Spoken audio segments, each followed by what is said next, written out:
Bah, j'ai commencé super jeune, bah, j'ai toujours baigné dans la musique en fait. Mon père était DJ, mon beau-père après quand mes parents sont séparés il était DJ aussi. Donc moi j'étais dans la restauration au début quand j'étais môme, j'étais apprenti, je gagnais un peu de sous, puis tout passait dans les vinyles quoi déjà quand j'étais môme. Ça a commencé comme ça, par de la passion. C'est toujours une passion, bon c'est bien si tu gagnes de l'argent avec. Maintenant je suis content, il y a des belles soirées, tout ça, mais depuis pas mal d'années. Mais même si demain ça devait s'arrêter, ça me dérange pas. J'ai le magasin, je suis dans ce que j'aime, je vis de ma passion déjà. C'est une très bonne chose quoi. Ouais, je suis rentré un peu comme ça. Après j'étais client dans les magasins de vinyle. Et puis un jour, ils avaient besoin d'un vendeur chez Cyber Production. Et puis c'est comme ça que ça a démarré en fait, il y a pas mal d'années maintenant. J'ai bossé là-bas, et puis après, Cyber a fermé, ça s'est transformé en Synchrophone. Et puis maintenant, bah, ça fait un bail quoi. Puis sinon, ouais, j'achète des vinyles depuis que j'ai 14 ans, quoi. 13-14 ans. 41. De 95-96 à 99, je jouais principalement dans des bars. Je jouais à la Fabrique à Bastille. J'ai joué dans pas mal de petits bars comme ça, le What's Up Bar, c'était des petits bars branchés à l'époque qu'il y avait sur Bastille. Les premières grosses dates que j'ai fait, c'est au Bus Palladium. Alors le premier truc où je suis vraiment qui m'a marqué, c'est une date où j'ai joué. J'ai fait un ping-pong avec Derrick May. Ouais, ça devait être en 98-99 quoi. Ça c'est un de mes premiers souvenirs de club vraiment en tant que DJ qui m'a fait plaisir et qui m'a marqué quoi. J'ai joué le Transmat, le Fragile, le Groove La Corde en ping-pong avec lui. Ouais, c'était un très bon souvenir. Ah, ça c'est un de mes premiers grands souvenirs quoi. C'est long, c'est de la patience, c'est du travail, faut acquérir une très très grosse culture musicale, savoir tout ce qui s'est passé dans le temps, apprendre tout ça, le mélanger avec tout ce qui est moderne d'aujourd'hui, parce qu'il y a énormément de bonnes choses aujourd'hui aussi, il y a des tonnes de bonnes choses. Et je pense que les jeunes d'aujourd'hui qui arriveront bien, comme les anciens, qui arriveront à rester, c'est ceux qui vont réussir à toujours être en perpétuel, se remettre en question, toujours chercher le meilleur de ce qui se fait aujourd'hui, comme le meilleur de ce qui s'est fait avant. C'est de la recherche, c'est une recherche perpétuelle. Il y a un côté passionné, t'as des gens, ils sont attachés à l'objet. Moi je suis quelqu'un qui est très attaché aux objets. Chez moi c'est rempli de livres, c'est rempli de CD, c'est rempli de vinyles. Pendant énormément d'années, je faisais du billard à haut niveau, je faisais de la compétition de billard. J'ai été champion de France au billard américain, j'ai fait pas mal de compétitions. La compétition aussi, ça te fait du bien, ça te permet de gérer le stress. Ça m'a appris à gérer pas mal mon stress pendant les grosses soirées, quand tu joues dans 3-4 000 personnes, tout ça. T'as légèrement du stress, ça peut arriver, ça arrive une fois de temps en temps, t'as la main qui tremblote un peu, tu veux vraiment faire bien le truc. Tu veux vraiment pas louper ton set, tu as préparé un truc vraiment bien, puis tu vois que tu as ta main qui... Ça m'est arrivé 2-3 fois de sentir ma main qui tremble un peu. Bon bah voilà, tu bois une petite bière, tu lances 2-3 vinyles, ça disparaît, puis voilà quoi. Je trouve que ça a vraiment très bien évolué quoi, depuis 3-4 ans là. Vraiment il y a beaucoup de bons collectifs qui sont arrivés. Je parle notamment de Concrète, des gens comme ça, BP, tout ce qui est Machine du Moulin Rouge, 75021, les Catapultes, hein, plein de collectifs, plein de collectifs qui font vraiment des bonnes soirées underground. Le fait qu'il y ait autant de bonnes soirées à Paris, ça a redonné une super bonne dynamique à la scène parisienne, les clubs parisiens. Tous les week-ends, il y a énormément de bonnes soirées, on ne sait même plus où aller tellement il y a des soirées sur Paris, quoi. C'est hallucinant, chaque week-end ici, c'est devenu dingue. C'est même mieux que Berlin, quoi. Et tout ça, ça a fait du bien aussi pour nous, pour les magasins. Parce qu'automatiquement, quand tu as énormément de jeunes qui s'intéressent comme ça à la bonne musique, qui vont voir des DJ en club comme ça, automatiquement derrière, bah, ils ont envie de connaître. Et ça a fait du bien, ce retour à la house un peu old school.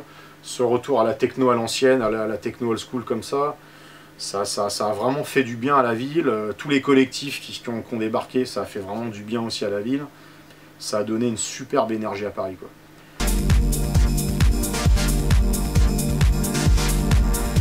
Bah en fait, ouais, on a essayé de recentrer nos achats sur des choses beaucoup très pointues, des choses qui sortaient qu'en vinyle, pas forcément de la musique électronique. On peut très bien commander des réissues de jazz, on commande beaucoup d'électronica, d'ambiante aujourd'hui, on en fait beaucoup. Ça c'est notre collègue Didier Aline qui aime beaucoup tous ces trucs un peu en musique expérimentale, tout ça. Donc on a développé beaucoup de choses comme ça aussi. On fait beaucoup de repress Chicago, on fait beaucoup de techno d'aujourd'hui, on fait beaucoup de techno aussi, des repress de techno. On essaye de faire vraiment des choses qui vont perdurer, des choses que les gens vont...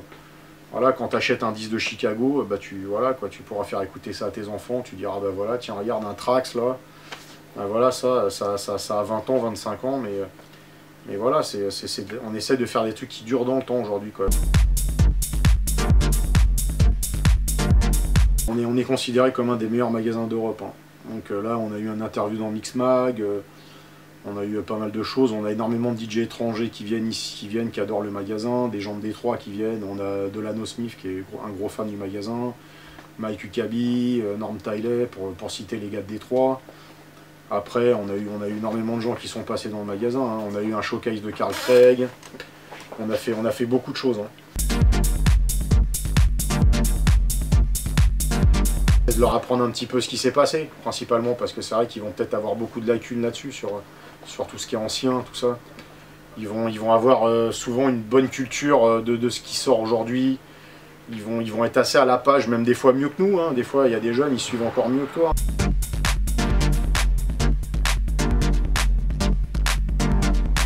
Ça s'est fait surtout par le biais du magasin, les rencontres avec Tapion et Rata, tout ça. Ça, c'est surtout fait au magasin, quoi. Je les ai rencontrés ici, quoi, principalement.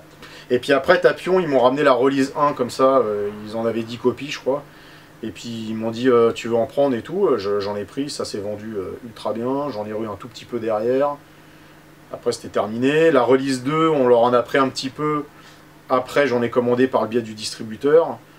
Et puis voilà, ça vend bien, quoi. C'est pareil, on a le label qui est chez nous en distribution.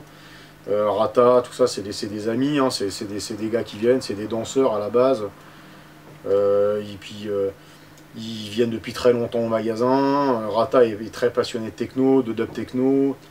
Voilà, c'est un très bon danseur. Jude aussi, c'est un gars qui est un gros passionné aussi. Fait une date pour la BP, j'étais ultra content de jouer pour BP parce que déjà au niveau des soirées, John qui avait fait une date m'avait dit que c'était vraiment très très bien. J'étais passé à la BP avec John, on était passé à celle qui était au Badaboom. On était arrivé super tôt, c'était déjà blindé et tout. On avait dit ouais, les petits jeunes là ils rigolent pas, quoi, ça y va.